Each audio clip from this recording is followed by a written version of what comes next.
Hello there, my name's Card. I'm a long-time progressive community organiser and activist.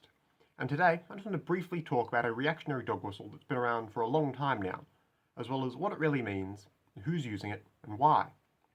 For those who might not know, in politics, a dog whistle is a word, a phrase, or a symbol which seems perfectly innocent and innocuous to most people, but which really communicates a more sinister hidden message to those in the know. Additionally, there'll also be a playlist of videos of mine, linked at the top of the description, which goes into detail about all sorts of reactionary dog whistles and how to spot them.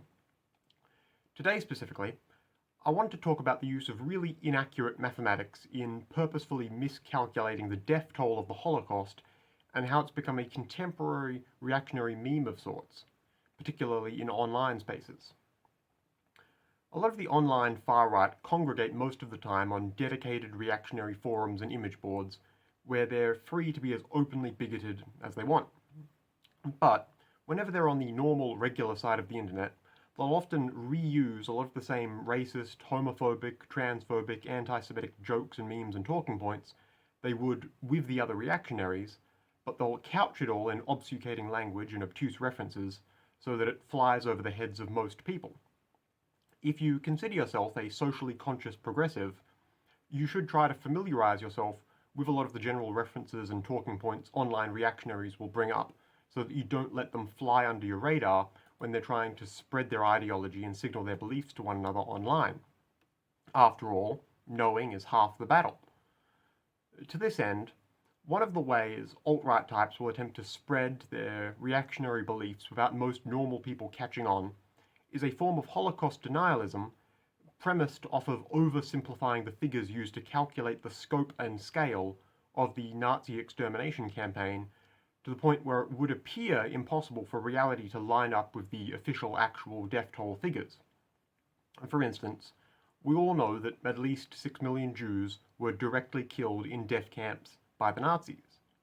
Modern-day online alt-righters will claim that it would have been impossible for this to happen by arguing that, for example, the final solution happened over, say, a span of 4 years, 1941 to 1945. There are 365 days in a year, 24 hours in a day, 60 minutes in an hour. So therefore, 2,103,840 minutes in 4 years. Therefore, assuming the Holocaust camps were capable of running without any interruption 24/7 for the full 4 years, that would mean you'd have to kill, then presumably cremate and dispose of, 2 or 3 Jews a minute to meet that sort of number. Now, neo-Nazis and their ilk claim that this is infeasible, and that this infeasibility therefore points to the notion that the official Holocaust death count is exaggerated or perhaps completely false. They're wrong to say this, and they know it. They're being misleading on purpose, by underestimating the capacity of the Nazi state to have carried out the Holocaust and presenting this mathematical breakdown of the effort required in a very duplicitous way. They often try to convince others of their Holocaust-denying worldview by making arguments which rely on inaccurate maths like this. Furthermore, sometimes they'll try to veil their arguments by presenting them as something completely unrelated to the Holocaust. For example, they might say, suppose we had 15 ovens in 4 different kitchens all baking cookies, and that it takes an hour to bake each batch of cookies. If we had all our ovens going non-stop, how long would it take to bake 6 billion batches of cookies? That sort of thing. So, for the sake of keeping yourself and your spaces safe, please just keep it in mind. It's always good to be able to recognize alt-right messaging and signaling like this, so you can spot it, denounce it, explain why it's wrong and bad to others, and remove the people posting this sort of stuff. That's all I have to say today. I hope it helps.